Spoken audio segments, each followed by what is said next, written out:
وای اگر خواهرم حکم زهادم دهد، غرق به خون می کنم زمین آسمان را. به صورتم ببندم لطک سر مادرم، کفن به تن می کنم قیامتی می کنم. رهبر لشکر کشم به زیر پا می کشم، به زیر پا می کشم این همه ظلم و فساد.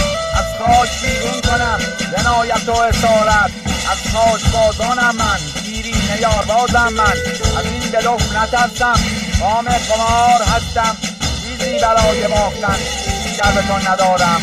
در رنج از سیاهی بالاتری نداریم، در زندگی ز ناموس بالاتری نداریم.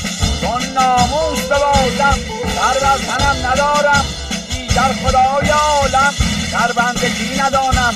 با من نگو از مردن، با من نگو از رفتن، بر ما سفر خوش آید از تو و امثالت.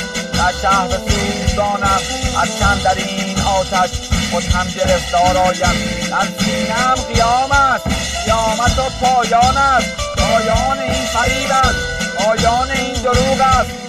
در سینه داغ دارم، در سینه یاد دارم، دیگر به نام اسلام وطن به باد نذارم.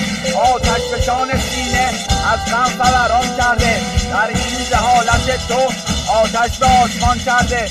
در این گداخت سینه قبل از تو من بسوزم، بر تو روان آیم مطاب داغ دارم، روان تا آب آیم مثال به آب دارم. این خاک سرزمینم دورش در حلقه گیرم، یک گوشه را برای فرار تو نذارم. این آفتی که هدیه دادی به باغ سرسبز، در طول عمر و تاریخ مشابهش ندیدم. خشک آمدن درختان، دیدی تو غنچه روزان، این باغ خشک گشته روح و دوار هم بود. این باغ آفت خورده عشق و علاقه هم بود. دیگر از این لنگرد دلکنده‌ام در سینه، از ریشه بیرون میکشم، از دم به آتش میکشم. هم شاخت هم ریشت تا که وطن دوباره شیر و زبر بخواهد، کن یکون بخواهد تا که وطن دوباره تخم احتیاج دارد. انس گلهای مادر سوختن در غصه و غم، وقتی که دیدن از جمع پروانه را در آتش. آتش به سینه دارم، از سینه داغ دارم.